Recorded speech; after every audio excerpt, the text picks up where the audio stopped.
இங்க நமக்கு ration card கொடுத்தா ஏத்துக்க மாட்டேங்கிறாங்க, ஓட்டர் ஐடி கொடுத்தா ஏற்றுக்கொள்ள மாட்டேன் என்கிறாங்க. பெங்களூர்ல வீட்டு எண் 0 சொன்ன பல பேருக்கு வாக்குரிமை கொடுத்திருக்கிறாங்க. வீட்டு முகவரி பொய், இல்லாத ஆளு, செத்து போன ஆளு, உயிரோடு இருக்கிறவங்க எல்லாம் இல்லைன்னு தேர்தல் ஆணையம் சொல்லிவிட்டது. இப்படி பல பேருடைய வாக்குரிமையை பறித்துக் கொண்டிருக்கிறார்கள்.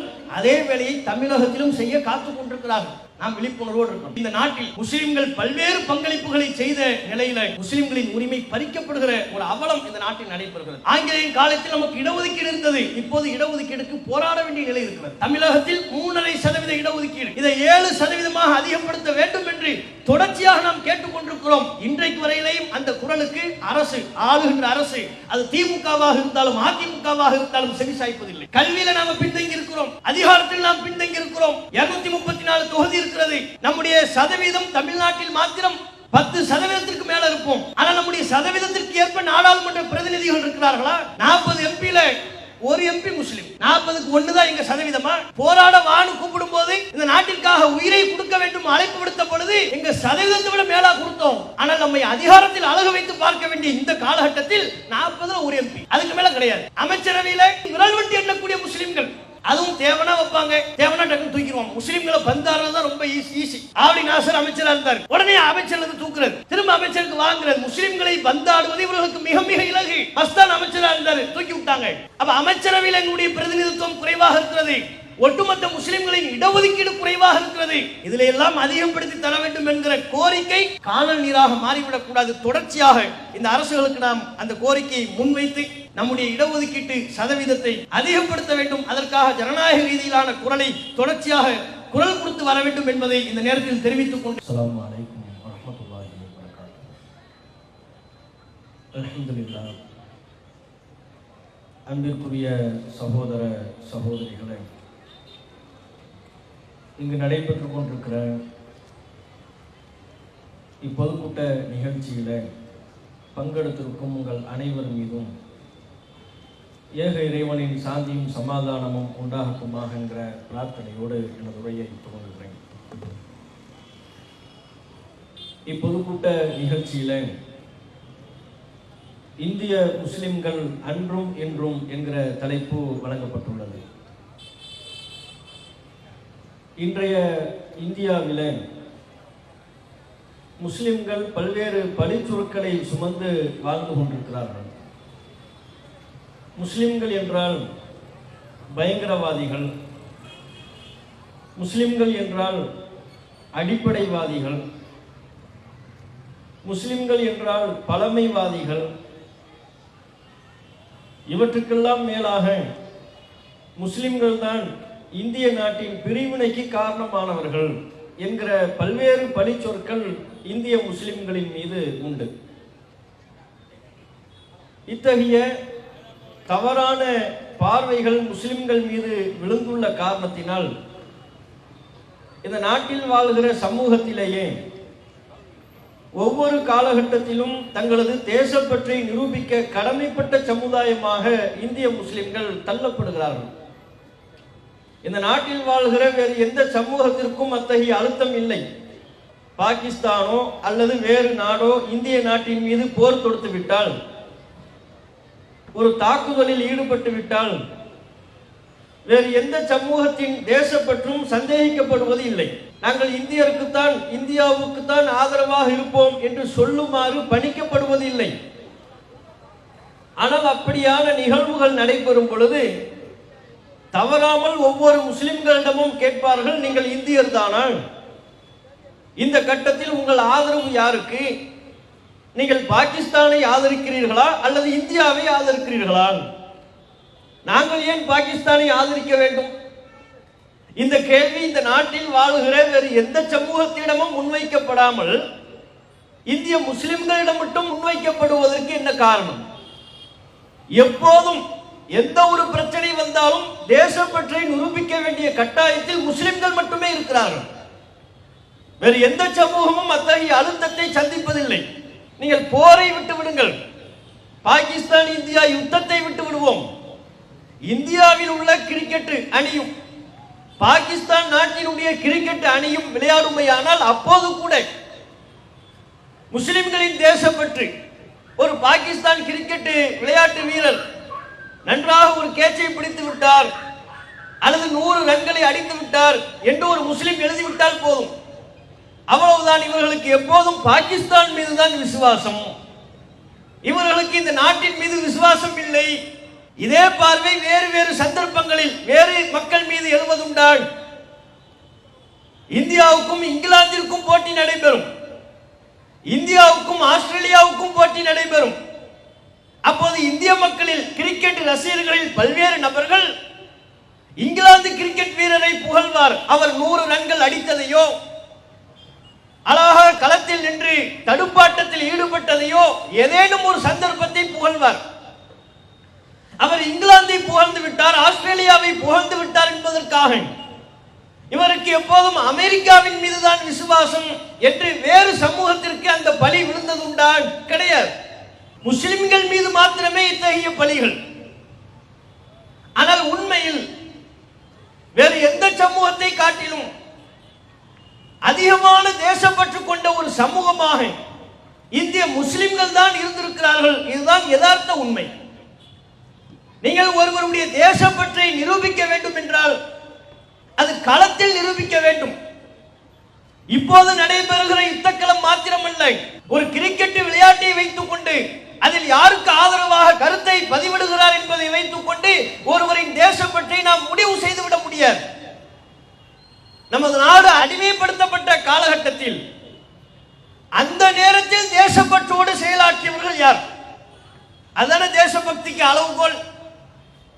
இன்றைக்கு நாங்கள் தான் தேசபக்தி உடையவர்கள், பாரத மாதாவை எங்களை நேசிப்பதை விட வேறு யாரும் நாங்கள் நேசிப்பது இல்லை. இன்றைக்கு யார் வேண்டுமானாலும் அத்தகைய முழக்கத்தை சொல்லிவிட்டு கடந்து சென்று விடலாம். உண்மையில் இந்த நாட்டின் மீது பற்றோடு நேசத்தோடு பக்தியோடு இருந்தவர்கள் யார்? ஒருவன் வாய் வார்த்தையில் தன்னுடைய தாயை நேசிக்கிறான் என்று சொன்னால் அது தாயின் மீது கொண்ட நேசமாக ஆகிவிடார். கண்ணுக்கு முன்பாக தாயை ஒருவன் அடித்து துன்புறுத்துகிறான், அதை பார்க்கின்ற வேளையில் தனக்கு இயலாவிட்டாலும் கூட தன்னிடம் எந்த விதமான பலமும் இல்லாமல் பலவீனப்பட்டு இருக்கக்கூடிய நிலையின் போது கூட என் தாய் என்னுடைய கண்ணுக்கு முன்பாக அடிபடுவதை நான் பொறுத்துக் கொள்ள மாட்டேன், யாராக இருந்தாலும் அவனை நான் எதிர்ப்பேன், என்னுடைய தாயை நான் பாதுகாப்பேன். அவ்வாறு பாதுகாக்கக்கூடிய பணியில் என்னுடைய உயிரை இழந்தாலும் பிரச்சனை இல்லை என்று களத்தில் நிற்பவன், அதுதான் உண்மையான தாய் பற்றுக்கு எடுத்துக்காட்டு.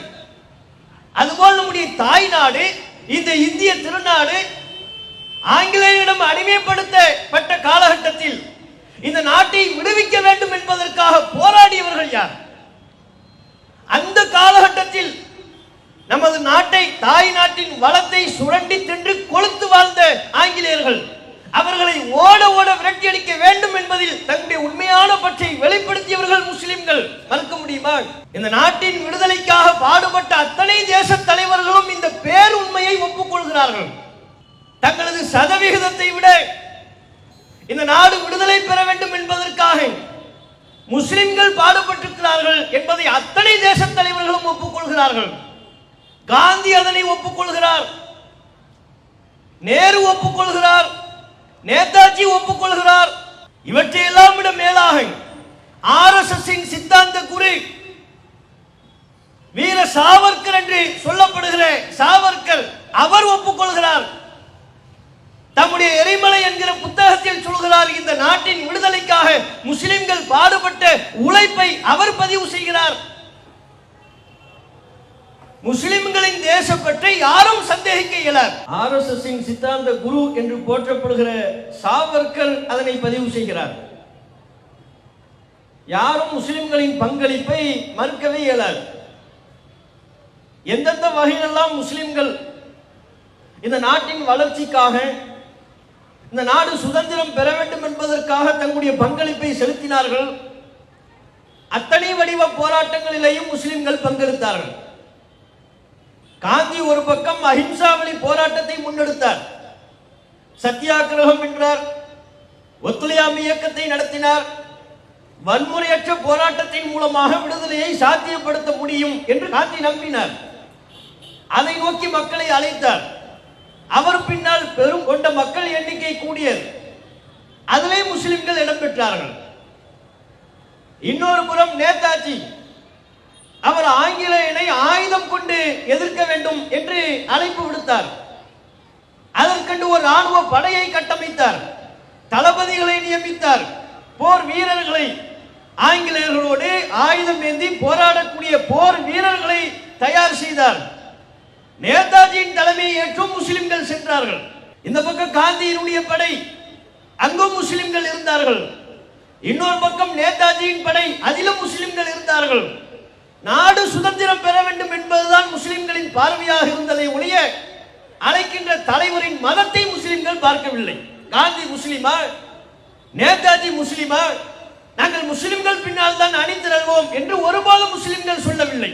இந்த நாடு சுதந்திரம் பெற வேண்டும், ஆங்கிலேயன் ஓட ஓட விரட்டி அடிக்கப்பட வேண்டும், அதற்கு யார் தலைமையேற்றாலும் எந்த விதத்தில் போராட்டத்தை முன்னெடுத்தாலும் அதில் பங்களிப்பு செய்வதற்கு நாங்கள் தயார் என்று வந்து நின்றார்கள். கள்ளுக்கடை மறியல், மதுரையில கள்ளுக்கடை மறியல் நடைபெறுகின்ற பொழுது கடுமையான கெடுபிடி, கடும் அடக்குமுறை, ஆங்கிலேயன் போட்ட சட்டத்தை மீறி யாரேனும் போராட்டத்தில் ஈடுபட்டால் 2 வருடம் 3 வருடம் சிறையில் காலம் தள்ள வேண்டிய கொடுமை இருந்தது. அந்த கொடுமைகள் எல்லாம் தெரிந்து கொண்டே கள்ளுக்கடை மறியலில் பல பேர் ஈடுபட்டார்கள். அதில் 10 பேர் பங்கெடுத்தார்கள் என்றால் 7 பேர் முஸ்லிம்கள். இது ஏதோ போற போக்கில் சொல்லக்கூடிய தகவல்கள் அனைத்தும் அரசு ஆவணங்கள் இன்றைக்கும் பாதுகாப்பாக இருக்கிறது. 7 பேர் பங்கெடுத்தால் 10 பேர் பங்கெடுத்தால் அதுல 7 பேர் முஸ்லிம்கள். எப்படி டிக்ளேர் பண்ணி போன முஸ்லிம்கள் அவர்கள் 3 வருஷம் சிறை தண்டனையா ஏற்றுக்கொள்ள தயார், 2 வருஷம் சிறையில் நாங்கள் இருப்பதற்கு தயார், காந்தியின் அழைப்பை ஏற்று அவருடைய உத்தரவுக்கு கட்டுப்பட்டு கள்ளுக்கடை மறியலை நாங்கள் நடத்தியே தீர்வோம் என்று தங்களுடைய இந்த நாட்டின் மீது கொண்ட பற்றை வெளிப்படுத்தி செயல்பட்டார்கள். ஒவ்வொரு கட்டத்திலையும் சொல்ல போனால் இந்திய சுதந்திர போராட்டத்தின் வரலாற்றை வட இந்தியாவிலிருந்து துவங்குவார்கள். 1857 சிப்பாய்கள் புரட்சி செய்தார்கள். எங்கே? வட இந்தியாவில்.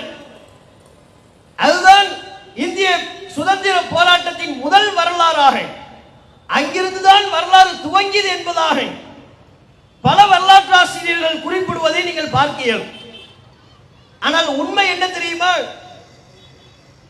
இந்திய சுதந்திர போராட்டத்தின் வரலாறு என்பது தென்னிந்தியாவிலிருந்து துவங்குகிறது. 1857 வட இந்தியாவில் சிப்பாய்களின் புரட்சிக்கெல்லாம் வித்திட்டது, அடித்தளமாக இருந்தது வேலூர் சிப்பாய் புரட்சி. அது 1800களின் துவக்கத்திலேயே 1806 நடைபெற்று விட்டது.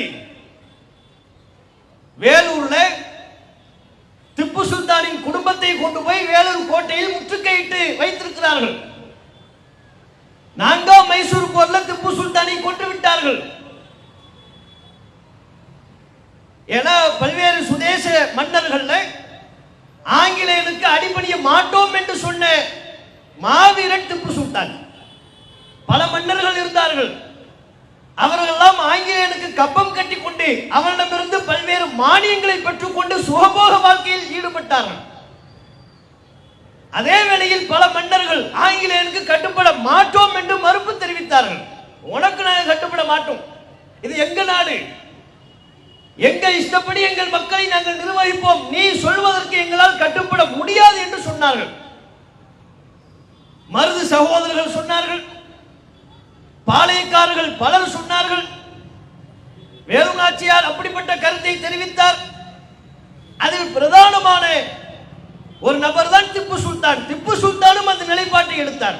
உனக்கு நான் கட்டுப்பட மாட்டேன், உன் இஷ்டத்துக்கு எங்களால் நிர்வாகம் செய்ய இயலாது, எங்கள் நாட்டை நாங்கள் சுதந்திரமாக நிர்வாகம் செய்வோம் என்று ஆங்கிலேயனுக்கு அடிபணிய மறுத்தார். மறுத்ததை எல்லாரும் செஞ்சாங்க.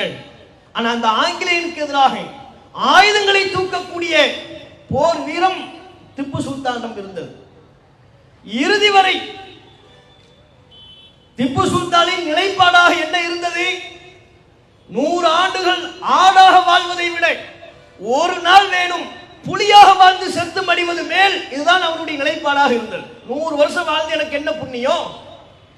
நீ சொல்லுவதற்கெல்லாம் தலையாட்டி கொண்டு ஒரு ஆடாக வாழ்க்கை வாழ்வதை விட புலி போல் வீரமாக உன்னை எதிர்கொண்டு ஒரு நாளாக இருந்தாலும் செத்து மடிவது மேல் புலியா வாழணும். இதுதான் அவருடைய நிலைப்பாடு. இறுதி வரை ஆங்கிலேயனை எதிர்த்து போரிட்டார். கொல்லப்படும் வரை போரிட்டார். கொல்லப்பட்டதற்கு பிறகு அவருடைய குடும்பத்தாரை கொண்டு போய் வேலூர் கோட்டையில் அடைச்சிட்டாங்க. வேலூர்ல சிப்பாய்கள் இருக்கிறாங்க. அந்த காலகட்டத்திலேயே ஆங்கிலேயர்கள் சிப்பாய்களுக்கு பல்வேறு கட்டுப்பாடுகளை விதிக்கிறார்கள். நெற்றியில விபூதி பூசக்கூடாது என்று சொல்கிறார்கள். தாடி வைக்கக்கூடாது என்கிறார்கள். தலைப்பாகை குறிப்பிட்ட விதத்தில் தான் அணிய வேண்டும் என்று குறிப்பிட்ட ஒரு மத சடங்கை திணிப்பது போல இப்படித்தான் தலைப்பாகை அணிய வேண்டும் என்று கட்டுப்பாட்டை விதிக்கிறார்கள். தாங்கள் பயன்படுத்தக்கூடிய தோட்டாக்களை பயன்படுத்த வேண்டும் என்கிறார்கள். தாங்கள் வழங்கக்கூடிய ஆயுதங்களையும் தோட்டாக்களையும் பயன்படுத்த வேண்டும் என்கிறார்கள். ஆனால் அவர்கள் வழங்கக்கூடிய தோட்டாக்களில் பன்றியின் கொழுப்பு பயன்படுத்தப்படுகிறது, மாட்டினுடைய மாமிசம் பயன்படுத்தப்படுகிறது என்கிற கருத்து அந்த சிப்பாய்களுக்குள் நிலவுகிறது. புதிய கட்டுப்பாடுகள் நிறைய வருகின்ற பொழுது இதுக்கெல்லாம் கட்டுப்பட முடியாது என்று எதிர்ப்பு தெரிவிக்கிறார். அந்த சிப்பாய்கள்லாம் யாரு? பெரும்பாரியா தமிழர்கள். வேலூர்ல கோட்டையில சிப்பாய்களாக இருந்தவர்கள் பெரும்பாரியா தமிழர்கள். எல்லோர் கையிலையும் ஆயுதங்கள் வழங்கப்பட்டிருக்கிறது. ஆயுதங்கள் வழங்கப்பட்ட நிலையில் அவர்களுக்கென்று பல்வேறு கட்டுப்பாடுகள் சொல்லுகின்ற பொழுது கட்டுப்பட மாட்டோம். நீ என்ன எங்களை தாடி வைக்க கூடாதுன்னு சொல்றது? அது என்ன நெற்றியில் விபூதி வைக்க கூடாது என்று சொல்வது? இப்படித்தான் தலப்பாகை அணிய வேண்டும் என்று சொல்வதற்கு நீ யார்? நீ பன்றியின் மாமிசத்தை தடவி தோட்டாவை தருவாய், அதை நாங்கள் பல்லால் கடித்து செலுத்த வேண்டுமா? பன்றி எங்களுக்கு ஹராம், முடியாது. நீ மாட்டின் மாமிச கொழுப்பை தடவி தோட்டாவை தருவார், அதை நாங்கள் பல்லால் கடித்து செலுத்த வேண்டுமா? மாமிசம் நாங்கள் சாப்பிட மாட்டோம், முடியாது என்று பலரும் அங்கிருந்த முஸ்லிம்கள் இந்து மக்கள் அனைவருமாக சேர்ந்து ஆங்கிலேயனுக்கு எதிராக புரட்சியில் ஈடுபட்டார்கள். இது எப்படிப்பட்ட புரட்சி? முதலாக ஆங்கிலேயனுக்கு எதிராக ஆயுதத்தை தூக்கினால் எப்படிப்பட்ட விளைவும் வரும் என்பதை ஏற்றுக்கொண்டு புரிந்து கொண்டு விளைவு உயிர் போவதாக இருந்தாலும் சரி அந்த விளைவை ஏற்றுக்கொள்ள தயார் என்று துணிந்து களமிறங்கி ஆங்கிலேயனுக்கு எதிராக துப்பாக்கியை காட்டியவர்கள் சிப்பாய்கள். அந்த வகையில் இந்திய முஸ்லிம்கள் ஆங்கிலேயனுக்கு எதிரான துப்பாக்கியை நீட்டி இந்த நாடு முழுக்க சுதந்திர பற்றி உருவாவதற்கு காரணமாக இருந்தவர்கள். வேலூர் சிப்பாய் புரட்சி தான் பிற்காலத்தில் பல்வேறு சிப்பாய்கள் புரட்சி செய்வதற்கு ஆங்கிலேயனுக்கு கட்டுப்பட மாட்டோம் என்கிற நிலைப்பாட்டை எடுப்பதற்கு அடிப்படை காரணம் என்று வரலாற்று ஆசிரியர்கள் சொல்கிறார்கள். சாவர்கரே குறிப்பிடுகிறார். வட இந்தியாவில் ஏற்பட்ட சிப்பாய் புரட்சிக்கு அடிப்படை காரணம் வேலூர் சிப்பாய் கழகம் தான் என்று அவர் சொல்கிறார். அவர் அதனை கழகம் என்கிறார். முஸ்லிம்கள் புரட்சி செஞ்சா அது கழகமா மாறிடும். மற்றவங்க எல்லாம் புரட்சி செஞ்சா அது புரட்சி. முஸ்லிம்கள் ஆங்கிலேயனுக்கு எதிராக புரட்சி செஞ்சா அதுலயும் பார்வை என்ன? அது புரட்சி, அது கழகம். மற்ற மன்னர்கள்லாம் நாட்டுக்குள்ள வந்தான். நம்ம நாட்டுக்குள்ள நம்ம நாட்டின் வளத்தை சூறையாடுறதுதான மன்னன் வந்தாள். எந்த மன்னனா இருந்தாலும் மற்றவர்கள் வந்தா அது வருகை. ஆரியர்கள் வருகை, அவன் அங்க வந்துட்டு போனான். முஸ்லிம் மன்னர்கள் படையெடுப்பு, அவன் மட்டும் படையெடுத்தான். முஸ்லிம் மன்னர்கள் வந்தா அதுக்கு பேர் படையெடுப்பு. ஆரிய மன்னர்கள் படையெடுத்து வந்தா அது படையெடுப்பு என்று சொல்லப்படாது, வருகை. சும்மா விசிட் வந்து ஆவடி எப்படி இருக்குன்னு சுத்தி பார்த்துட்டு போனான், இந்தியா எப்படி இருக்குன்னு சுத்தி பார்த்துட்டு போனான். அவனும் படையெடுத்தா வந்தான். ஆனா பார்வை என்ன? முஸ்லிம்கள் தான் ஒரு பார்வை. முஸ்லிம் மன்னர்கள் படையெடுப்பு. அது மாதிரி வேலூர்ல சிப்பாய்கள் செய்த புரட்சியை சிப்பாய் புரட்சி என்றே சொல்ல மாட்டார்கள். ரெண்டு காரணம். ஒன்று, வட இந்திய கண்ணோட்டத்தில் இருந்து இந்திய சுதந்திரத்தை பார்க்கின்ற பொழுது எங்கள் நிலப்பகுதிக்கு முன்பே தென் தமிழகத்தின் நிலப்பரப்பில், தென்னிந்தியாவின் நிலப்பரப்பில் சுதந்திர புரட்சி ஏற்பட்டு விட்டது என்கிற ஒரு கருத்து வந்துவிடக் கூடாது. அதற்காக வேண்டி என்ன சொல்வது? சிப்பாய் கலகம் பண்ணாங்க. இன்னொரு பார்வை என்ன? முஸ்லிம்கள் முன்னின்று நடத்திய இந்த புரட்சியை, இந்த போராட்டத்தை புரட்சி என்று நாம் குறிப்பிடுவோமே, ஆனால் அதன் கிரெடிட் முஸ்லிம்களுக்கு போய் சேர்ந்துரும். அதனால சிப்பாய் கலகம் பண்ணாங்க, சும்மா சத்தம் போட்டாங்க. சத்தம் போடுறது அது ஆங்கிலேயனுக்கு எதிராக துப்பாக்கி நீட்டுறதுனா சும்மாவா? முதலா அவன் கொடுத்த துப்பாக்கி அவனை நோக்கி நீட்டியது முஸ்லிம் சமூகம். இப்படி ஒவ்வொரு விதத்திலையும் அவ்வளவு எதுக்கு? தேசத்தந்தை காந்தி ஒத்துழையாமை இயக்கம் நடத்துறார். ஒத்துழையாமை என்றால் என்ன? ஆங்கிலேயனுக்கு ஒத்துழைப்பு கொடுக்கக்கூடாது, எந்த வகையிலையும் ஒத்துழைப்பு கொடுக்கக்கூடாது. அவன் சொல்ற சட்டத்துக்கு கட்டுப்படக்கூடாது. அவனிடம் வியாபார வணிக ரீதியான தொடர்பை வைத்துக் கொள்ளக்கூடாது. அவன் தயாரிக்கிற பொருட்களை நாம் வாங்கக்கூடாது. நம்ம மோடிஜி இப்ப நிறைய சொல்வார், மேக் இன் இந்தியாங்குவார், மேட் இன் இந்தியாங்குவார். ஆனா அவர் உடுத்துற ஒவ்வொரு உடுப்புமே மேலை நாட்டு உடுப்பாரு, போட்டுக்கிற கண்ணாடியே பல லட்சம். ஆனா மங்கி பாத்திர நமக்கு கிளாஸ் எடுப்பாரு, இந்திய தயாரிப்புகளையே வாங்குங்கள், இந்திய தயாரிப்புகளையே பயன்படுத்துங்கள். போட்டுக்கிற கோட்டை இங்கிலாந்திலிருந்து வந்ததா இருக்கும். நமக்கு கிளாஸ் எடுப்பாரு, எல்லாம் இந்திய பொருட்களை மட்டுமே வாங்குங்க. முடி வெட்டுறதுக்கே 40,000 ரூபாய் செலவு பண்ணுவார். நமக்கு சொல்வார், எளிமையாகவே வாழ நீங்கள் பழகிக் கொள்ளுங்கள். எது? முடி வெட்டுறதுக்கு 40,000 ரூபாய் அளவெடுத்து முடி வெட்டுறது, ஸ்கேல் வச்சு. அவர் சொல்றது ஒன்னா இருக்கும், செய்யறது இன்னொன்னா இருக்கும். அவரை வெட்டுவோம். தேசத்தந்தை என்று போற்றப்படுகிற காந்தி ஒத்துழையாமை இயக்கத்தை முன்னின்று நடத்துகின்ற பொழுது அவர் உளப்பூர்வமா உண்மையா ஆங்கிலேயனுக்கு கட்டுப்படக்கூடாது, அவனுக்கு எந்த விதத்திலையும் ஒத்துழைப்பு வழங்கக்கூடாது என்கிற ஒரு நிலைப்பாட்டை எடுத்தார். அதை நோக்கி மக்களை அழைத்தார், நீங்கள் வாங்க, இந்த ஒத்துழையாமை இயக்கத்தில் பங்கெடுத்துக் கொள்ளுங்கள், ஆங்கிலேயனுக்கு நாங்கள் ஒத்துழைப்பை வழங்க மாட்டோம் என்று உங்கள் வாழ்க்கையில் முடிவெடுங்கள், செயல்படுங்கள், அழைப்பு விடுத்தார். போனாங்களா? ஒத்துழையாமை இயக்கத்திற்கு அழைப்பு விடுத்த பொழுது அவருக்கு ஒத்துழைக்க மாட்டேன் என்று விட்டார்கள். காந்திக்கு யாரும் ஒத்துழைக்க வரல. ஆங்கிலேயன் கொடுத்த பதவிகளை பெற்றுக் கொண்டு இருந்தார்கள்.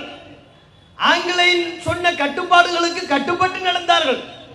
சொற்ப எண்ணிக்கையில் உள்ளவர்கள் தான் காந்தியின் அழைப்பை ஏற்றுக்கொண்டு ஒத்துழையாமை இயக்கத்தில் பங்கெடுத்தார்கள். அதில் பங்கெடுத்த பெரும்பாலான மக்கள் முஸ்லிம்கள். காந்தி சொல்லிவிட்டார் என்கிற ஒரே காரணத்துக்காக வேண்டி அவர் சொன்ன ஒத்துழையாமை இயக்கத்தை முன்னின்று நடத்தினார்கள், பங்கெடுத்தார்கள். ஆங்கிலேயன் தருகிற எதுவும் வேண்டாம், அவன் தர பட்டம் வேண்டாம், அவன் நடத்துகிற பள்ளி கல்லூரிகளில் படிக்க வேண்டாம், அவன் தருகிற பதவிகள் வேண்டாம், அவன் தருகிற மானியங்கள் வேண்டாம், எதுவுமே வேண்டாம் என்கிற நிலைப்பாட்டை எடுத்தார்கள். அப்படி எடுத்து பட்டங்களை துறந்தவர்கள் தான் பெரும் பெரும் தலைவர்கள். காயிதே மில்லத் அதற்கு ஒரு எடுத்துக்காட்டு, அபுல் கலாம் ஆசாத் அதற்கு ஒரு எடுத்துக்காட்டு. இந்தியாவெங்கிலும் காந்தியின் அழைப்பை ஏற்று புரட்சிகர போராட்டங்களில் ஈடுபட்ட ஏராளமான முஸ்லிம்களை நம்மால் குறிப்பிட்டு சொல்ல இயலும். பட்டங்களை துறந்தது ஒரு பக்கம், கல்வியை துறந்தது ஒரு பக்கம், பெயர்களில் கூட ஆங்கிலேயனுக்கு நம்முடைய செயல்பாடு கூட ஒப்ப ஆகிவிடக் கூடாது, அவனை மாதிரி நம்ம எந்த விதத்திலையும் வந்துடக்கூடாது. அதனால மத குருமார்கள், இஸ்லாத்தில் உள்ள முஸ்லிம்கள் உள்ள மத குருமார்கள் பள்ளிவாசல்ல பிரச்சாரம் செய்ய ஆரம்பித்தார்கள். ஆங்கிலேயன் முடிவெட்டுவதை போல முடிவெட்டுவது ஹராம், ஃபத்வா கொடுத்தாங்க, மார்க்க தீர்ப்பே வழங்கினார்கள். இஸ்லாத்தில் ஃபத்வா என்பது எங்களுக்கு குர்ஆன்ல சொல்லப்பட்டிருக்கணும், அல்லது நபிகள் நாயகம் எங்களுக்கு சொல்லி இருக்கணும். அந்த ஒன்றுக்கு தான் ஃபத்வா என்று நாங்கள் சொல்வோம். குர்ஆன்லயோ முகமது நபிகளினுடைய போதனையிலேயோ ஆங்கிலேயன் முடிவெட்டுவதை போல வெட்டக்கூடாதுலாம் இல்லை. மதகுருமார்கள் ஆங்கிலேயன் மீது உள்ள வெறுப்பின் காரணத்தினால் ஃபத்வா கொடுத்தாங்க. ஆங்கிலேயன் முடிவெற்ற மாதிரி நாம் முடிவெட்டுவோமே ஆனால் அது ஹராம் அப்படின்னு ஃபத்வா கொடுத்தாங்க. முடிவெற்றது மட்டும் இல்லை, அவர்கள் உடுத்தக்கூடிய உடுப்புகளை, ஆடைகளை, பேண்ட் போட்டான்ல, பேண்ட் அணிவது ஹராம் என்று ஃபத்வா கொடுத்தாங்க ஆரம்ப காலகட்டங்களில். அதுபோக தங்களுடைய பெயர்களில் சுதந்திர பற்றை வெளிப்படுத்தக்கூடிய விதமான பெயர்களை வைத்தார்கள், வைக்க சொன்னார்கள், அதற்கு ஊக்கம் கொடுத்தார்கள். இந்த மதகுருமார்கள், ஆலிம்கள், முஸ்லிம்கள் உள்ள மதகுருமார்களை பொறுத்தவரையிலையும் மக்களோடு பல விதத்தில் தொடர்பில் உள்ளவர்கள்.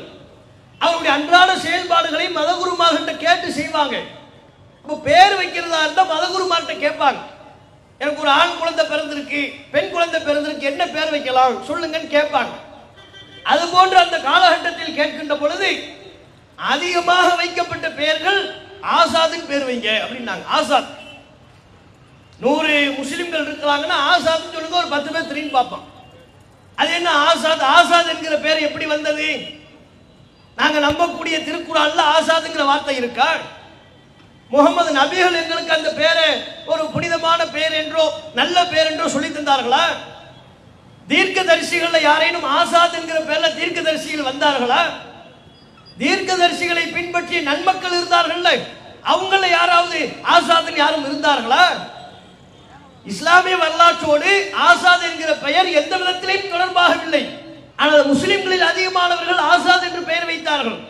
காரணம், ஆசாத் என்றால் சுதந்திரம், ஆசாதி சுதந்திர முழக்கம். இந்த நாடு சுதந்திரம் பெற வேண்டும் என்கிற பற்றை தங்களுடைய அடுத்த தலைமுறைக்கும் கடத்தக்கூடிய விதமாக அன்றைய காலகட்டத்தில் பிறந்த தங்களுடைய பிள்ளைகளுக்கெல்லாம் ஆசாத் சுதந்திரம் என்று பெயர் வைத்து மகிழ்ந்தார்கள். அதன் தொடர்ச்சியாக இன்றைக்கும் ஆசாத் என்கிற பெயர் புழக்கத்தில் இருக்கிறது. ஆசாத் என்று பெயர் வைப்பார்கள். சுதந்திரம் வேணும் நமக்கு, ஆங்கிலேயன் விரட்டியடிக்கப்பட வேண்டும், நமது தாய் நாடு சுதந்திரம் பெற வேண்டும். அந்த பற்றி பக்கீர்கள் இருப்பாங்க. பக்கீர்கள்னா யாரு? இப்ப சினிமாவில் காட்டுற பக்கீர்கள்னா யாரு தெரியுமா? சினிமாவில் முஸ்லிம்களை எல்லாம் கிண்டல் அடிச்சு பக்கீர்களை காட்டுவாங்க. பெரிய ஒரு தொப்பி போட்டிருப்பாரு, கையில மயிலிறகு வச்சிருப்பாரு, சாம்பிராணி போக கடைக்கு போவார்.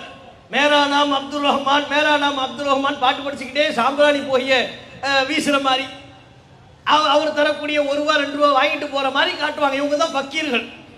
சினிமாவில் இப்படி ஒரு அற்பமாக சித்தரித்து காட்டுவார்கள் பக்கீர்களை பற்றி. ஆனா உண்மையான பக்கீர்கள்ங்கிறது யாரு? உண்மையான பக்கீர்கள் என்பது சுதந்திர காலகட்டத்தில் ஆங்கிலேயன் இந்த நாட்டை அடிமைப்படுத்திய காலகட்டத்தில் வேஷம் போட்டுக்கொண்டு கடை கடையாக வீதி வீதியாக வீடு வீடாக சென்று சுதந்திர தாகத்தை ஊட்டக்கூடிய விதமாக பாடல் படித்தவர்கள் அவங்க தான் பக்கீர்கள். பக்கீர்களுடைய பாடல்கள் என்று ஏராளமான பாடல்கள் இருக்கிறது. தெரு தெருவா போய் பாட்டு படிப்பாங்க. கடை வீதிகளில் போய் ஒவ்வொரு கடையாக ஏறி இறங்கி பாட்டு படிப்பார்கள். என்ன பாட்டு? சினிமா பாட்டா? இந்த நாடு சுதந்திரம் பெற வேண்டும் என்கிற கவிதையை பாடலாக படிப்பார்கள். அப்படியான பக்கீர்கள் முஸ்லிம்கள் அதிகமானவர்கள் இருந்தாங்க.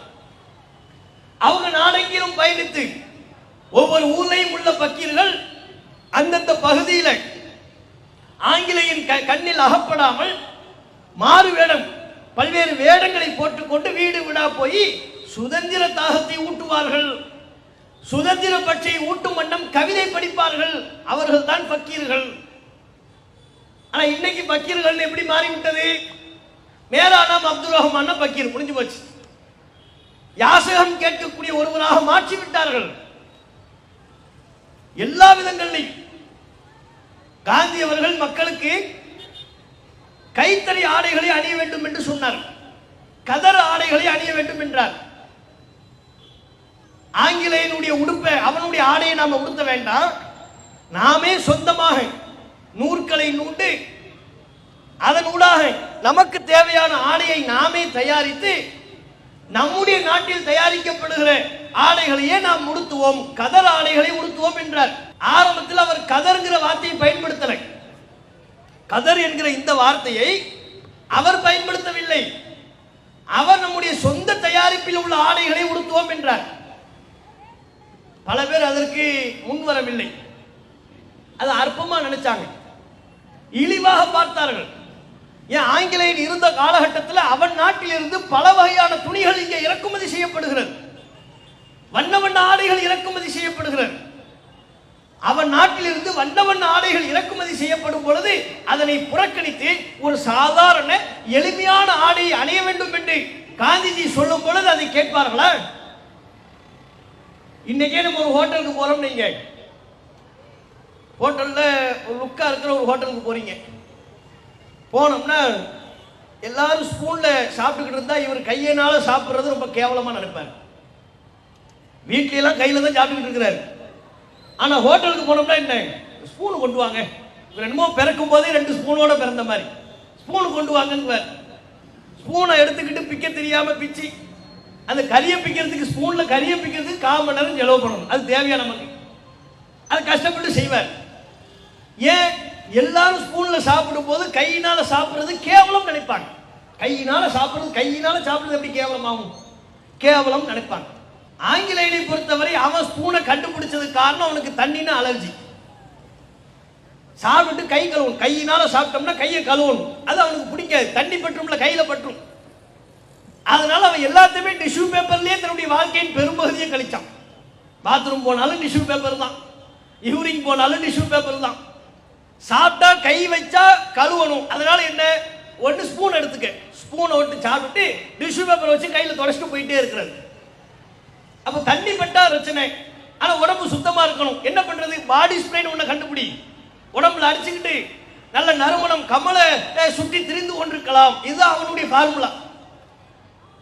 இந்த அடிப்படையில் அவன் செய்யக்கூடிய ஒவ்வொன்றையும் மிக பெரிதாக நம்ம மக்கள் நினைப்பாங்க. ஆங்கிலம் பேசுறது ரொம்ப பெருசா நினைப்பாங்க. தமிழ்ல பேசணும்னா இழிவா நினைப்பாங்க. அப்படி நினைக்கக்கூடியவர்கள் இன்றைக்கும் இருக்கிறார்களா இல்லையா? ஆங்கிலம் ஒரு மொழி, கற்றுக்கொண்டால் அதில் ஏராளமான வாய்ப்புகள் இருக்கிறது, அது தனி. அதனால் நம்முடைய தாய்மொழியில் பேசுவது இழிவாகுமா? அவனுக்கு அவன் மொழி ஆங்கிலம், நமக்கு நம்முடைய மொழி தமிழ். அப்ப ஆங்கிலேயர்களை பார்த்து அவன் மொழியை பெரிதாக நினைப்பது, அவன் ஆடையை பெரிதாக நினைப்பது, அவன் கலாச்சாரத்தை பெரிதாக நினைப்பது, நம்முடைய கலாச்சாரத்தை நம்முடைய மொழியை அற்பமாக கருதுவது, இந்த ஒரு பார்வை இருந்தது. அதன் அடிப்படையில் காந்தி அவர்கள் நமது நாட்டில் தயாரிக்கப்படுகிற ஆடைகளை, அதுவும் கைத்தறி ஆடைகளை உடுத்த வேண்டும் என்று சொல்லும் பொழுது, அவன் வகை வகையான வண்ண ஆடைகளை உடுத்தும் பொழுது நாம் போய் கதர் ஆடையை உடுத்திக் கொண்டு சாதாரண ஆடையை உடுத்திக் கொண்டு இருந்தா நல்லா இருக்குமா? அற்பமா நினைச்சாங்க, இழிவா நினைச்சாங்க. இந்த நேரத்தில் காந்தி அவர்கள் அலி சகோதரர்களின் வீட்டுக்கு செல்கிறார். முகமது அலி, ஷவுகத் அலி, 2 அலி சகோதரர்கள். அவர்களும் இந்த நாட்டின் சுதந்திரத்திற்காக பாடுபட்டவர்கள். அவர்களின் வீட்டிற்கு செல்கிறார். எப்போது செல்கிறார்? ஒரு ரமலான் மாதத்தில் செல்கிறார். அலி சகோதரருடைய தாய், முஸ்லிம்கள்ல யாரா இருந்தாலும் ரமலான் மாதத்தில் நோன்பு நோற்பார்கள், அது ஒரு வழக்கம். அலி சகோதரர்களின் தாயும் நோன்பு நோற்று இருக்கிறார். காந்தி அவர்கள் தம்முடைய வீட்டிற்கு வருகை அளித்த பொழுது அன்றைய காலகட்டத்தில் வீடுகளில் தறி இருந்தது. தறி என்று சொல்வார்கள், நெசவு தொழில். அது ரொம்ப சர்வ சாதாரணமா பல வீடுகள்ல இருந்துச்சு. அலி சகோதரர்களின் தாய் தம்முடைய கையாலேயே ஒரு ஆடையை நெய்து அதை காந்திஜிக்கு அன்பளிப்பாக கொடுத்தார். அப்படி கொடுக்கின்ற பொழுது அலி சகோதரர்களின் தாய் சொன்னார், தாயின் சொல்லின் அடிப்படையில் அலி சகோதரர்கள் குறிப்பிட்டார்கள், என்ன, எல்லோரும் அற்பமா நினைக்கிறாங்க, கேவலமா நினைக்கிறாங்க இந்த கைத்தறி ஆடைகளை, இது கேவலமானதல்ல, இது மகத்துவமானது என்று சொல்லி அணிவித்தார்கள். மகத்துவமானது என்பதற்கு அரபி சொல்லுதான் கதர். கதர் ஆடை, கதர் ஆடை என்று சொல்கிறார்களே, கதர் ஆடை என்கிற அந்த சொல்லில் உள்ள கதர் அரபி சொல். கதர்ங்கிறது ஒரு நூலின் பெயராது. கதர்ங்கிறது ஏதாவது நூலை தயாரிக்கிற ஆடையை வடிவமைப்பு செய்கிற மிஷினுடைய பெயரா, எந்திரத்தின் பெயரா? அது நூலின் பெயர்லையும் கதர் கிடையாது, எந்திரங்களின் பெயர்லையும் கதர் கிடையாது. கதர் என்பது அரபி வார்த்தை. குர்ஆனில் கூட வருகிறது. ரமலான் மாதத்தை பற்றி, அந்த மாதத்தில் உள்ள ஒரு இரவை பற்றி அல்லாஹ் சொல்லுகின்ற பொழுது கதர் என்கிற வார்த்தையால் அல்லாஹ் திருக்குர்ஆனில் குறிப்பிடுகிறான். இன்னா அன்ஸல்நாஹு ஃபீ லைலத்தில் கதர், மகத்துவமிக்க இரவில் இந்த குர்ஆனை நாம் இறக்கினோம். குர்ஆன் அருளப்பட்ட இரவை குர்ஆன் சொல்லுகின்ற பொழுது மகத்துவமிக்க இரவு. மகத்துவம் என்கிற சொல்லுக்கு பயன்படுத்தப்பட்ட அரபி வார்த்தை கதர். அந்த அரபி வார்த்தையை, கதர் என்கிற அந்த அரபு வார்த்தையை அலி சகோதரர்களின் தாய் சொல்லி, இதை நான் உங்களுக்கு கதராக அணிவிக்கிறேன் அப்படின்னு சொல்லி அணிவித்தார். இது கதர், இது சாதாரண ஆடை அல்ல. மற்றவர்கள் சொல்வதை போல் இது இழிவான ஆடை அல்ல, மகத்துவமிக்க ஆடை அப்படின்னு சொல்லி அணிவித்தார்கள். காந்தி அவர்கள் அதையே அந்த ஆடைக்கு பேராக வைத்து விட்டார். கதர் ஆடை என்றே நாம் சொல்லுவோம். அது என்ன, இதை போய் அற்பமா நினைக்கிறாங்க, மட்டமா நினைக்கிறாங்க. இனிமேல் இந்த ஆடைக்கு பேரே கதர். இதை நம்ம சொன்னோம்னா இதை முஸ்லிம்ங்கிறதுனால சொல்றோம்வாங்க. நம்ம மட்டும் சொல்லல, கதர் ஆடைகளுக்கு என்று சங்கம் வைத்திருக்கிறார்கள் அல்லவா.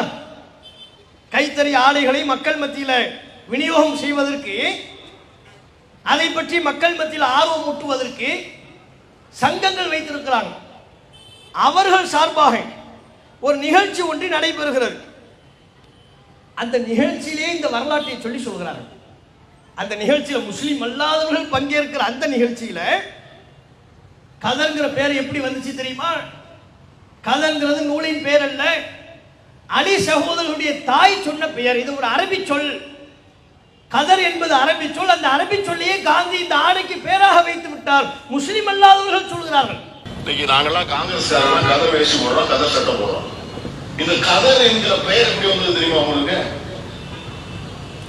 இந்த கதர் என்கிற பெயர் எப்படி வந்தது என்று சொன்னால், அலி சகோதரர்கள், அலி பிரதர்ஸ், இரண்டு பெரிய தேசிய தலைவர்கள், மிகப்பெரிய தியாகிகள். அவர்கள் இரண்டு பேரும் அகில இந்திய காங்கிரஸ் கட்சியுடைய தலைவர்களாக இருந்தார்கள். ரமலான் நோன்பு அப்போ காந்தியடிகள் அவர்களுடைய வீட்டுக்கு போகிறார், அலி பிரதர்ஸ் வீட்டுக்கு.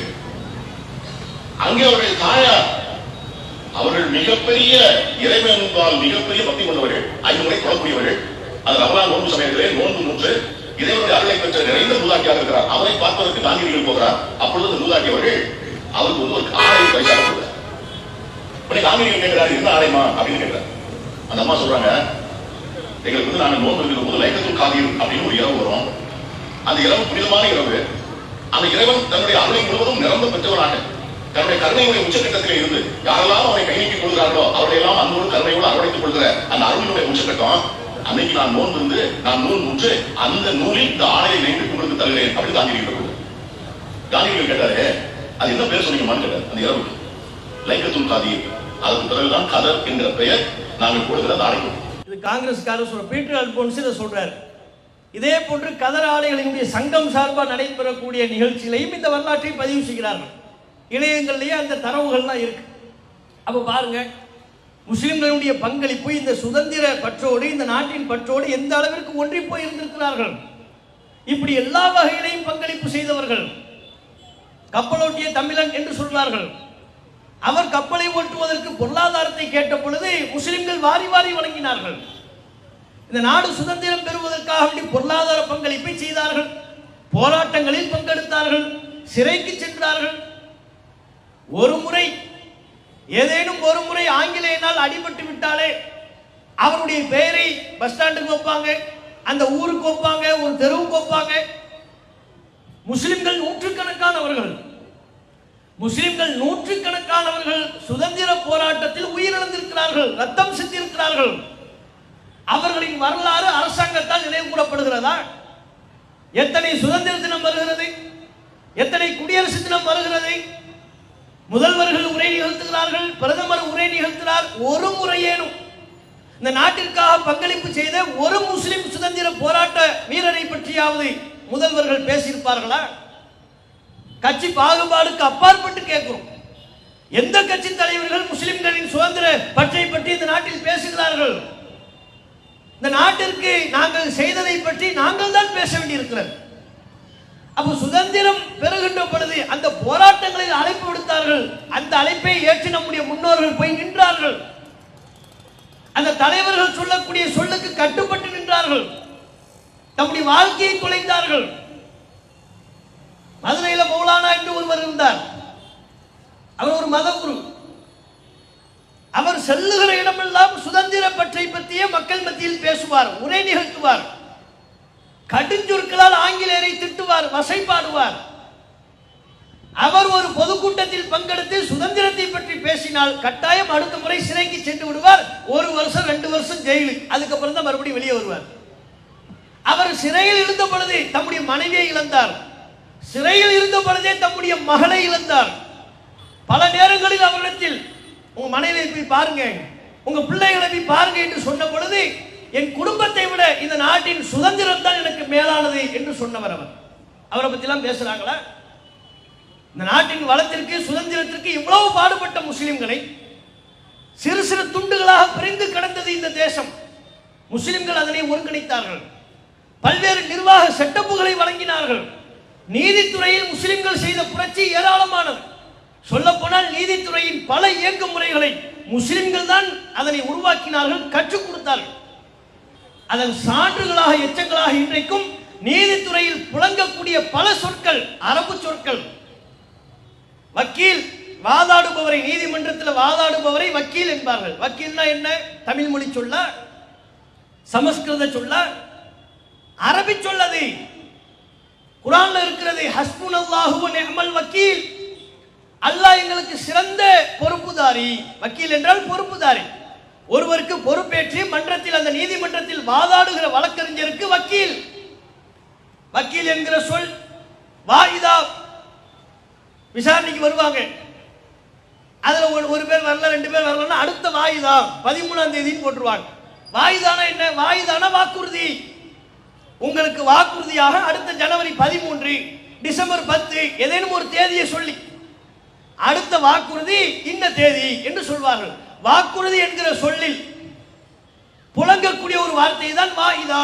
அது அரபு வார்த்தை. வஅதா என்பது அரபி வார்த்தை. ஜாமீன் என்று சொல்கிறார்கள்.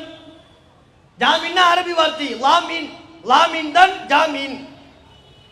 கைது, அவர் கைது செய்யப்பட்டு விட்டார், விலங்கிடப்பட்டு விட்டார் என்பதைத்தான் கைது செய்யப்பட்டு விட்டார் என்கிறார்கள். இப்படி ஏராளமான அரபு சொற்கள் நீதித்துறையில் புழக்கத்தில் இருப்பதே அந்த துறையில் பல்வேறு மாற்றங்களை உருவாக்கியவர்கள் முஸ்லிம்கள் என்பதற்குண்டான சான்றுகளாக இருக்கிறது. அந்த சான்றுகள்லாம் இருக்கக்கூடாதுன்னா இப்ப எல்லாம் ஒன்னொன்னா அழிச்சுக்கிட்டு இருக்கிறாங்க. வட இந்தியாவில் ஊப்பியில பிஜேபி ஆளக்கூடிய மாநிலங்களில் தெருவுக்கு பேரை மாத்துறது, முஸ்லிம்களின் அடையாளத்தை மாத்துறது, அதெல்லாம் எதுக்கு? முராதாபாத்னா பேரை மாத்திடுறது, பைசாபாத் பேரை மாத்து, முஸ்லிம்களுடைய எந்த பேரும் வந்து விடக்கூடாது. அலகாபாத், அலகாபாத் இல்ல, அது பிரக்யா ராஜி, வாயிலே நுழையாத வேறு பேரை சொல்லிடுவாங்க. அப்ப அரபு மொழியில் அமைந்த பல்வேறு பெயர்களை அவங்க அதிகாரத்தில் இருக்கிறாங்க என்பதற்காக வேண்டி வட மாநிலங்களில் ஒன்றொன்றாக மாற்றிக் கொண்டிருக்கிறார்கள் அல்லவா? ஏன் மாற்றுறாங்க? இந்த நாட்டுக்கு நாம செய்த உழைப்பு தெரிந்துவிடும் என்பதால் மாற்றுகிறார்கள். முஸ்லிம்களுடைய உழைப்பு தெரிஞ்சிடும். குத்துப் மினாரையே இடிக்கணும்னு சொன்னவங்க தானே இவங்க. இந்த குரூப் எப்படிப்பட்ட குரூப்? குத்துப் மினாரை இடிக்கணும், தாஜ்மஹாலை மாற்றணும், தோண்டணும். ஏன்? அது கீழேயும் கோயில் இருக்கு. இவங்களுக்கு எல்லாத்துக்கும் கீழே கோயில் இருக்கும், சங்கிகளுக்கு. பொதுவான இந்து மக்கள் இந்த பிரச்சனைக்கே வர்றதில்லை. அவங்க ஒற்றுமையை விரும்பக்கூடியவர்கள் முஸ்லிம்களை போலவே. வெகுஜன இந்து மக்கள் முஸ்லிம்களோடு நல்லிணக்கத்தை விரும்புகின்ற பொழுது சங் பரிவார் கும்பல்கள் மாத்திரம் அதை தோண்டணும், அது கீழே கோயில் இருக்கும். எதையெல்லாம் தோண்டணும்? தாஜ்மஹாலை தோண்டணும், வேற குத்துப் மினாரை தோண்டணும். அதுக்கப்புறம் எல்லாத்தையும் எங்க எந்த பள்ளிவாசல கீழே தோண்டினாலும் கீழே கோயில் இருக்கும். இவன் நம்பிக்கை. அப்ப என்ன சொல்ல வருகிறார்கள்? பள்ளிவாசல் என்பது இயல்பா ஒரு இடத்துல கட்டல, கோயிலை இடிச்சுதான் பள்ளிவாசல கட்டினாங்கன்னு வரலாற்று புனைவு செய்து முஸ்லிம்களின் மீது வெறுப்பை உருவாக்குகிறார்கள். நீ பாபர் மஸ்ஜிதுக்கு அப்படித்தானப்ப சொன்னேன், கோயில் இடிச்சு பள்ளிவாசல கட்டினாங்கன்னு சொன்னேன், தோண்டி பார்க்கணும்னு கேட்டேன். 500 வருஷமா அந்த பள்ளிவாசல் அங்கதான் இருந்துச்சு. பள்ளிவாசல் அந்த நிலம் முஸ்லிம்களுக்கு சொந்தமானது என்பதற்குரிய சான்றுகள் இருந்தது, ஆவணங்கள் இருந்தது. நீதிமன்றங்கள் எதையுமே செவிமடுக்க தயாரில்லை, சான்றுகளை பார்க்க தயாரில்லை. 500 வருஷமா அந்த இடத்துல பள்ளிவாசல் இருக்க, அதை பார்க்க தயாரில்லை. தோண்டி பார்ப்போம் என்றார்கள். தோண்டி பார்த்ததுக்கு அப்புறமாவது கீழே கோயில் இருந்துச்சா? நீதிமன்றம் என்ன சொன்னது? உச்ச நீதிமன்றம் அதனுடைய இறுதி தீர்ப்பில் என்ன சொன்னது? கீழே கோவில் இருந்ததற்குண்டான எந்த சான்றும் இல்லை. அதோட சேர்த்து சொன்னாங்க, கீழே பள்ளிவாசல் இருந்ததற்குண்டான சான்றும் இல்லை. கீழே ஏண்டா பள்ளிவாசல் இருக்கணும் எங்களுக்கு? நாங்க கீழே போய் தொலை போறோம். இவங்க பள்ளிவாசல் மேல இருக்கும்போது தெரியல, இடிச்சு தரைமட்டமாக்கி விட்டு கீழே 100 அடிக்கு தோண்டி பார்த்துட்டு சொல்றாங்க, கீழே கோவில் இருந்ததற்கான சான்றும் இல்லை, கீழே பள்ளிவாசல் இருந்தது அதற்கும் சான்று இல்லை.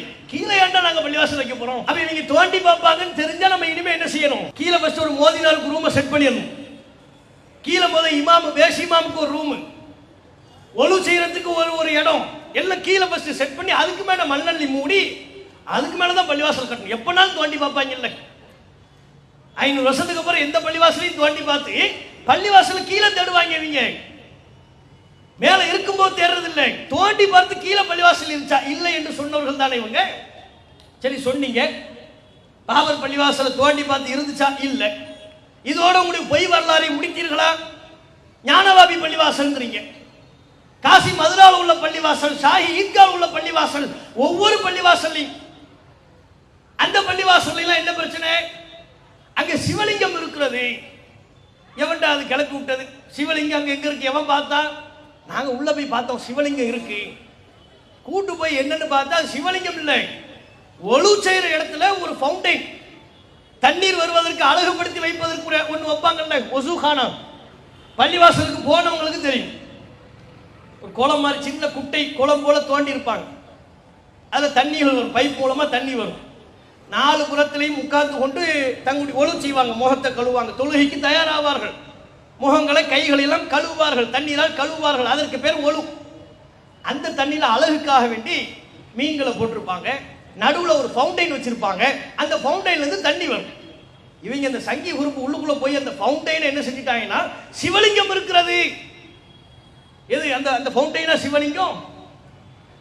பொய் சொல்றதுக்கு ஒரு அளவுகோல் இல்லையா? அப்ப இவர்கள் திட்டமிட்டு ஒவ்வொரு பள்ளிவாசலாக குறிவைத்து அதனை இடித்து தரைமட்டமாக்க வேண்டும் என்பதற்காக வேண்டி வெறுப்பு பிரச்சாரங்களில் ஈடுபடுகிறார்கள். பள்ளிவாசலை இடிக்கிறதுக்கு பிளான் பண்றது, அது முடியல. அப்ப என்ன பண்றது? ஒவ்வொரு பள்ளிவாசலா இடிச்சு இடிச்சு அந்த பள்ளிவாசல்ல எங்க கடவுள் பிறந்தாரு, இந்த பள்ளிவாசல் எங்க கடவுள் பிறந்தாருன்னு சொல்லி அதை நிலைநாட்டி கோர்ட்டுக்கு போய் இப்படிலாம் போனோம்னா இன்னைக்குள்ள சாத்தியப்படாது. அப்ப என்ன பண்றது? ஒரே பேச்சு, ஒரு சட்டத்தின் மூலமா எல்லா பள்ளிவாசலையும் எடுக்கணும், நினைச்ச பள்ளிவாசலை இடிக்கணும், நினைச்ச பள்ளிவாசல உள்ளுக்குள்ள போய் களப்பணி என்கிற பேர்ல தோண்டி பார்க்கணும். அதுக்கு என்ன பண்றது? கொண்டு வா வக்ஃபு திருத்த சட்டம். அதுக்கு தான் வக்ஃபு திருத்த சட்டம். வக்ஃபு திருத்த சட்டத்தின் மூலமாக பிஜேபி அரசாங்கம் செய்ய முனைவது என்ன? ஏதாவது ஒரு நல்ல நோக்கத்தில் இவர்கள் சட்டங்களை கொண்டு வருகிறார்களா? இந்த நாட்டில் எவ்வளவோ பிரச்சனைகள் இருக்கிறது. அந்த பிரச்சனைகளை பற்றி எல்லாம் பொருட்படுத்தாம, அதை பற்றி எல்லாம் ஆலோசனை செய்யாமல், அதற்கு சட்டம் கொண்டு வராமல், இவர்கள் கொண்டு வருகிற சட்டம் எல்லாமும் முஸ்லிம்களை மையப்படுத்தி ஒரு சட்டம் ஒன்று கொண்டு வந்தா அதுல முஸ்லிம்களை தொடர்புபடுத்தி மட்டும்தான் சட்டம். இவங்க ஆட்சி பொறுப்பில் இருந்த இந்த 10-12 ஆண்டு கால ஆட்சியில என்னென்ன சட்டங்கள் எல்லாம் கொண்டு வந்தாங்கன்னு பாருங்க. முத்தலாக்கு தடை சட்டம் முஸ்லிம்கள் தொடர்பானது, காஷ்மீர் சிறப்பு அந்தஸ்து நீக்கம் முஸ்லிம்கள் தொடர்பானது, சிஏஏ முஸ்லிம்கள் தொடர்பானது, என்ஆர்சி என்பிஆர் முஸ்லிம்கள் தொடர்பானது. இது அல்லாமல் இவர்கள் கொண்டு வந்த நாட்டு மக்களுக்கு நன்மை பயக்கும் வகையில் என்ன சட்டத்தை கொண்டு வந்தார்கள்? வேளாண் திருத்த சட்டம் விவசாயிகள் தொடர்புடையது, அவர்களின் நலனை பறிக்கக்கூடியது. இவங்கிட்ட உள்ள சிறப்பு தன்மை என்ன தெரியுமா?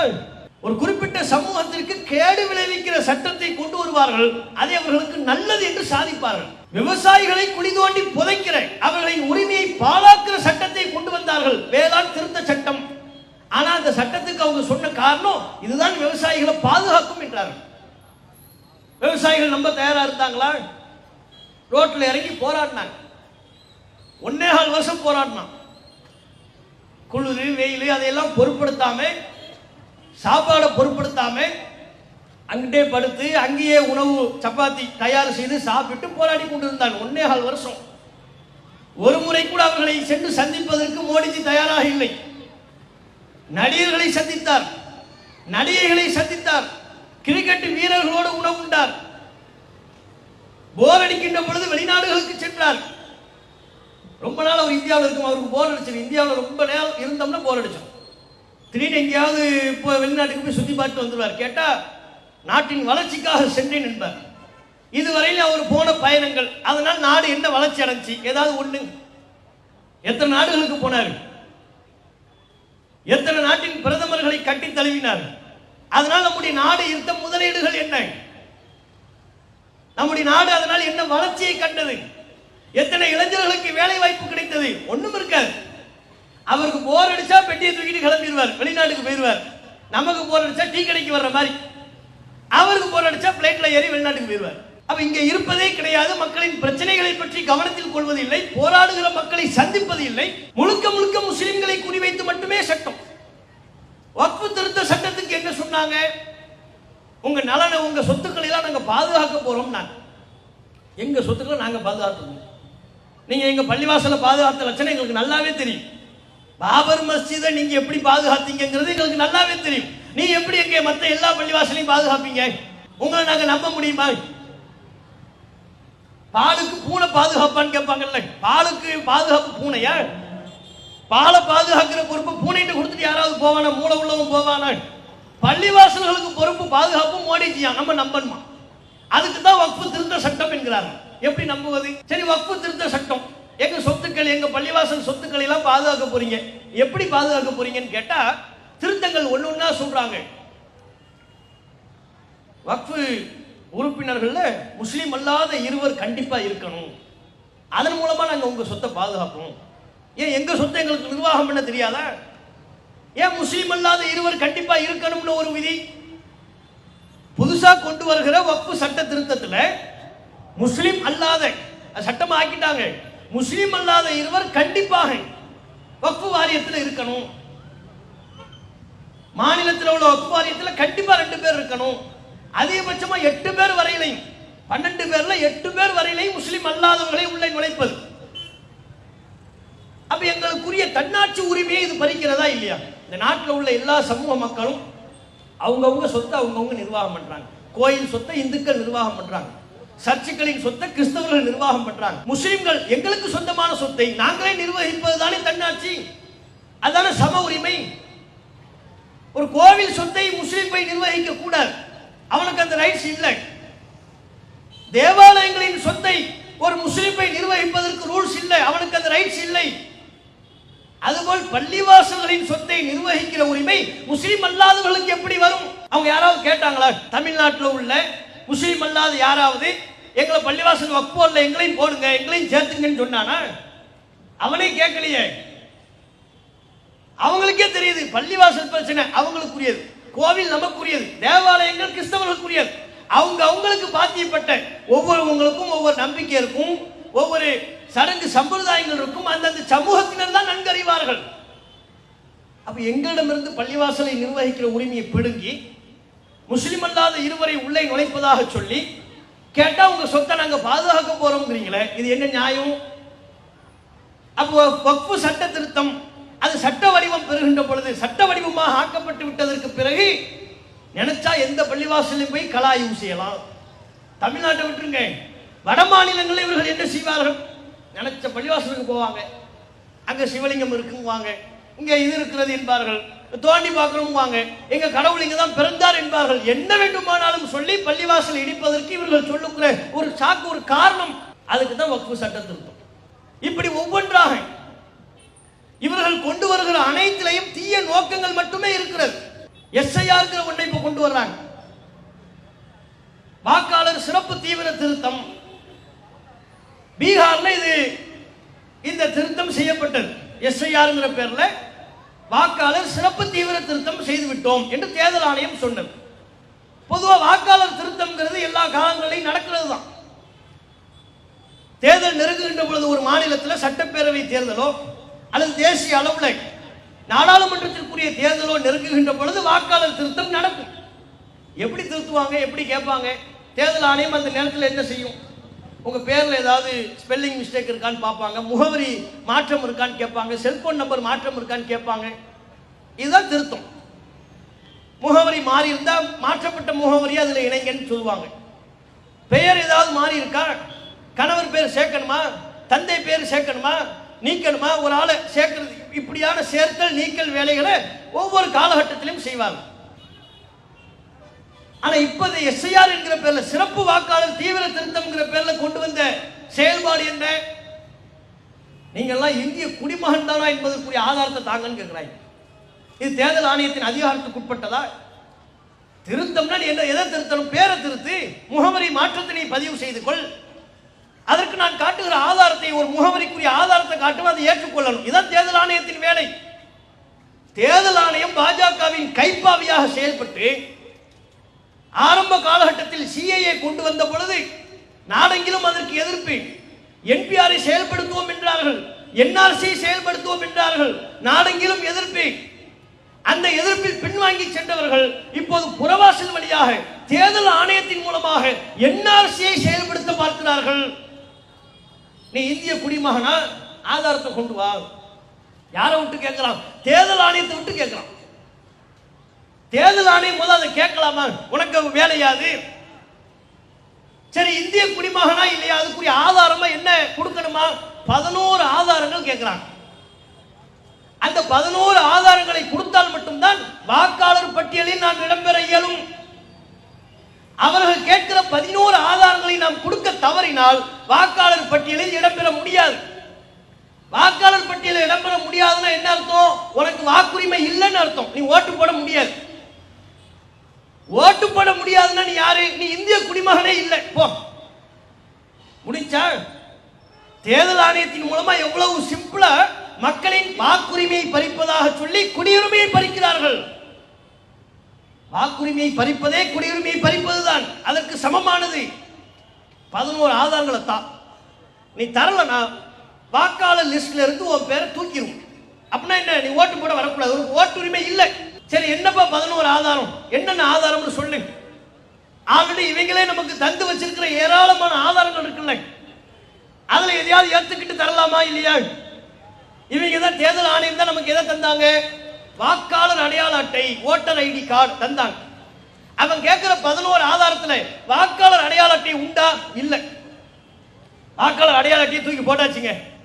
உடனே என்ன செய்யணும்? அப்படியே இருக்கா? உனக்கு வாக்காளர் அடையாள அட்டை இருக்கா? சரிப்பா, நாங்க தந்ததுதான், உனக்கு ஓட்டு உரிமை உண்டு. ஏத்துக்கிட்டா பிரச்சனை இல்லை. வாக்காளர் அடையாள அட்டையை தூக்கி வீசினதுக்கு பிறகும் ஏத்துக்க மாட்டாங்க. 11 அது கிடையாது. இது என்ன? நீ தானே அந்த கார்டு தந்த, ஓட்டு போடுறதுக்கு என்னை ஒரு வாக்காளராக அங்கீகரிப்பதற்கு தானே வாக்காளர் அடையாள அட்டை. தேர்தல் ஆணையம் தந்த அந்த கார்டையே தேர்தல் ஆணையம் செல்லாது என்கிறது. அதை ஏத்துக்க முடியாது. 11 அது இல்லை.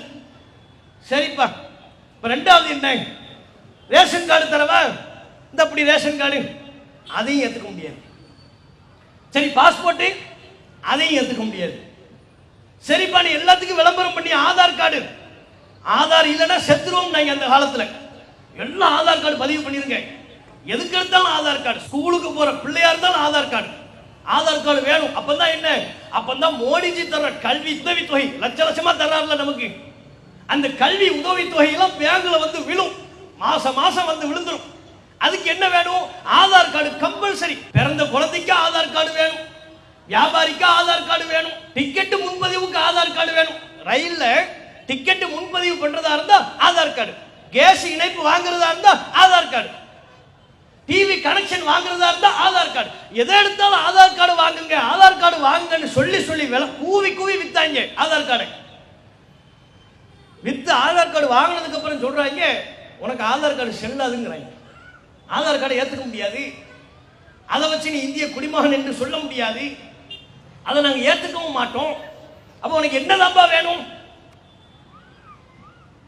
நீங்க இந்த நாட்டில் இந்த ஊர்ல எப்ப பிறந்தீங்க, உங்க பிறப்பு சான்று வேணும், உங்க பேரண்ட்ஸுடைய பிறப்பு சான்றிதழும் வேணும். இப்ப ஒரு உதாரணமா, இப்ப பிறந்தவங்களுக்கு பிரச்சனை இல்லைங்க, உங்க பேரண்ட்ஸை நீங்க மனசுல வச்சுக்கோங்க. இப்ப வயசானவங்க இருப்பாங்கல்ல, அவங்ககிட்ட கேட்கிறாங்க, நீங்க மனசுல வச்சுக்கோங்க. பிறப்பு சான்றிதழ் கொண்டு வா, அப்பதான் நீ வாக்குரிமை பெறுவாய், இல்லைன்னா இல்லைங்கிறாங்க. அவர்களுடைய பிறப்பு சான்றிதழும் அவர்களின் பெற்றோர்கள். இப்போ ஒரு 20 வயசுல ஒருத்தர் இருக்கிறான், அவன் பிறப்பு சான்றிதழ் காட்டிவிட முடியும், அது இப்ப பிரச்சனை இல்லை. இப்ப 60 70 வயசுல இருக்கிறாங்க. 70 வயசுல இருக்கிற ஒரு பாட்டி மாட்ட 70 வயசுல இருக்கிற ஒரு தாத்தாட்ட போய் கேட்கறாங்க, உன் பிறப்பு சான்றிதழ் கொண்டு வா, உங்க அத்தாவுடைய பிறப்பு சான்றிதழையும் கொண்டு வாங்குறாங்க. அவர் பிறப்பு சான்றிதழுக்கே நம்ம இழுக்கணும். அவர் என்ன ஆஸ்பத்திரியா பிறந்தாரு? நம்ம முன்னோர்கள் காலத்துல ஒட்டுமொத்த நாடு அளவிலையும் பழக்கம், நம்முடைய தமிழ்நாட்டிலையும் பழக்கம் என்ன? அப்பமெல்லாம் ஆஸ்பத்திரியில போய் பிரசவம் பார்க்கறதுலாம் ரொம்ப ரேர். வீட்டிலே பிரசவம் பார்த்து பிறந்துருவாங்க. அதை போய் பதிவு பண்ணி பிறப்பு சான்றிதழ் வாங்குறதெல்லாம் கிடையாது. பிறப்பு சான்றிதழ் பல பேருக்கு இருக்காது, அதான் உண்மை. மோடிஜி முதல் பிறப்பு சான்றிதழ் தரட்டுமே. தேர்தல் நேரத்தில் அவர் என்ன சொன்னாரு? நான் எம்ஏ படிச்சேன்னாரு. விட்டார் பாரு, உரியில் எம்ஏ படிச்சேன்னு கிளப்பி விட்டார். சரிப்பா, அது சான்றிதழ் தாங்கன்னா, இல்ல சான்றிதழ் இல்லை, அப்புறம் தான் தெரியுது அது பொய். அதுக்கு முன்னால் வரையிலையும் அவர் சிங்கிள்ங்கிற மாதிரியே மெயின்டைன் பண்ணாரு. எனக்கு கல்யாணம் ஆகல, நான் ஒரு சிங்கிள் அப்படின்னாரு. நாட்டில் உள்ள எல்லா மக்களும் ஒரு முரட்டு சிங்கிளா இருப்பார் போல நினைச்சுக்கிட்டு இருந்தாங்க.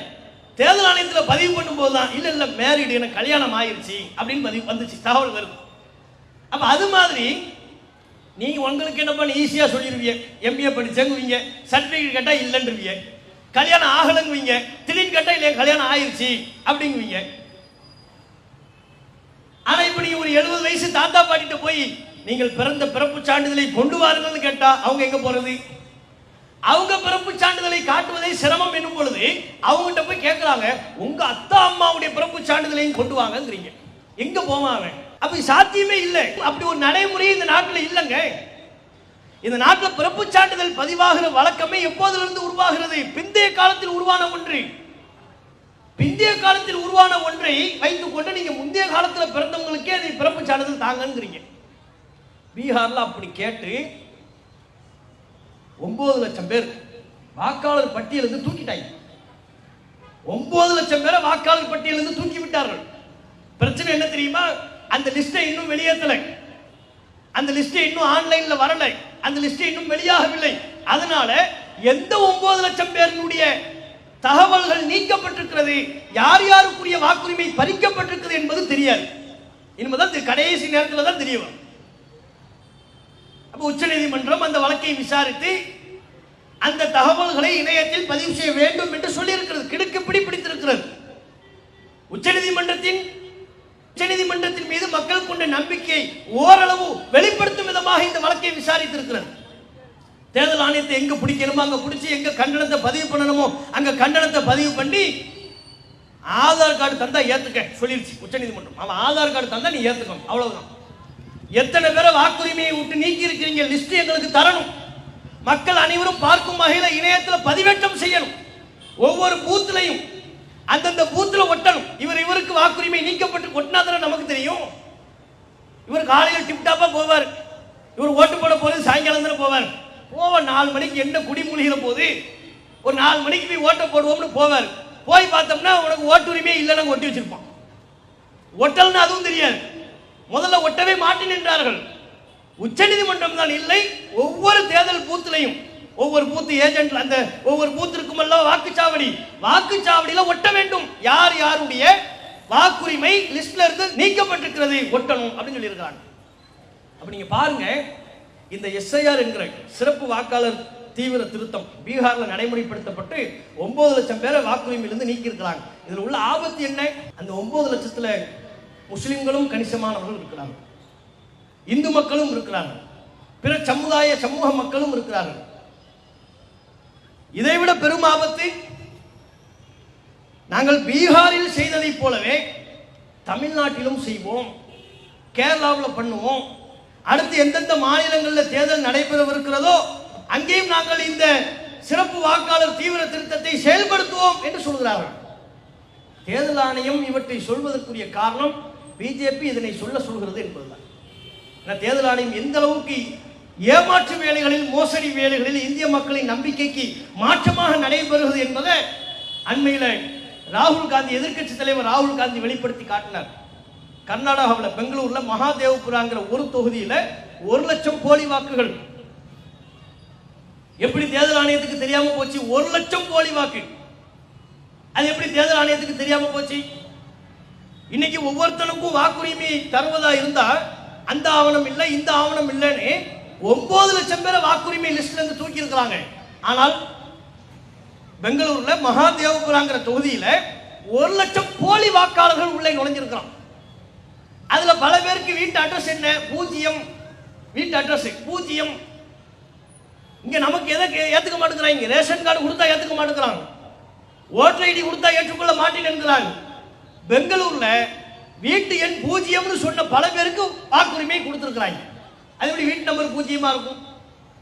10ஆம் நம்பர், 20, 18A, 20B, இப்படி ஏதாவது ஒரு நம்பர் இருக்கணும்ல. 0ங்கிறது ஒரு நம்பரா? தேர்தல் ஆணையம் ஆமா அது ஒரு நம்பர்னு சொல்லி பல பேருக்கு வாக்குரிமை கொடுத்திருக்கிறாங்க. வீட்டு முகவரி பொய், இல்லாத ஆளு, செத்து போன ஆளு, உயிரோடு இருக்கிறவனை சாகடிச்சு இல்லைன்னு சொல்றது, உயிரோடு இருக்கிறவனெல்லாம் இல்லைன்னு தேர்தல் ஆணையம் சொல்லிவிட்டது. இப்படி பல பேருடைய வாக்குரிமையை பறித்துக் கொண்டிருக்கிறார்கள். அதே வேளையை தமிழகத்திலும் செய்ய காத்துக் கொண்டிருக்கிறார்கள். நாம் விழிப்புணர்வோடு இருக்கணும்.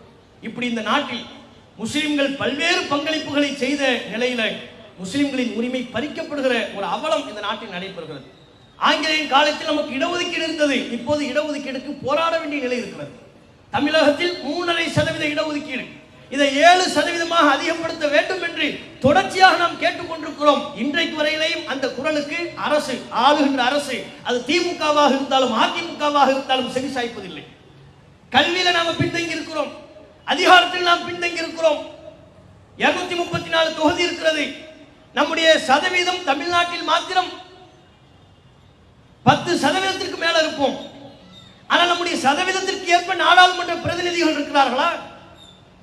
40 எம்பில ஒரு எம்பி முஸ்லிம், 40க்கு 1 தான் எங்க சதவீதமா?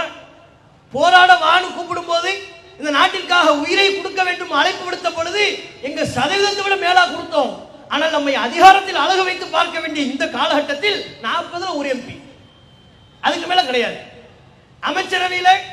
அமைச்சரவையை பொறுத்தவரையிலையும் விரல் வண்டி எண்ணக்கூடிய முஸ்லிம்கள், அதுவும் தேவனா வைப்பாங்க, தேவனா டக்குன்னு தூக்கிடுவாங்க. முஸ்லிம்களை பந்தாடுறது தான் ரொம்ப ஈஸி. ஆவடி நாசர் அமைச்சராக இருந்தார், திடீர்னு ஏதோ கீழே இருந்து கல் எடுத்து யார் மேலேயும் போட்டாராம், உடனே அமைச்சர் இருந்து தூக்குறது, திரும்ப அமைச்சருக்கு வாங்குறது. முஸ்லிம்களை பந்தாடுவது இவர்களுக்கு மிக மிக இலகு. மஸ்தான் அமைச்சராக இருந்தார், தூக்கி விட்டாங்க. அப்ப அமைச்சரவையில் எங்களுடைய பிரதிநிதித்துவம் குறைவாக இருக்கிறது, ஒட்டுமொத்த முஸ்லிம்களின் இடஒதுக்கீடு குறைவாக இருக்கிறது. இதுல எல்லாம் அதிகப்படுத்தி தர வேண்டும் என்கிற கோரிக்கை காணல் நீராக மாறிவிடக் கூடாது. தொடர்ச்சியாக இந்த அரசுகளுக்கு நாம் அந்த கோரிக்கையை முன்வைத்து நம்முடைய இடஒதுக்கீட்டு சதவீதத்தை அதிகப்படுத்த வேண்டும். அதற்காக ஜனநாயக ரீதியிலான குரலை தொடர்ச்சியாக குரல் கொடுத்து வர வேண்டும் என்பதை இந்த நேரத்தில் தெரிவித்துக் கொண்டு என்னுடைய உரையை நிறைவு செய்து கொள்கிறேன். வாகுர்தாவான் அல்ஹம்துலில்லாஹி ரப்பில் ஆலமீன். அஸ்ஸலாமு அலைக்கும் வரஹ்மத்துல்லாஹி வபரகாத்துஹு. அல்லாஹு அக்பர், அல்லாஹு அக்பர்.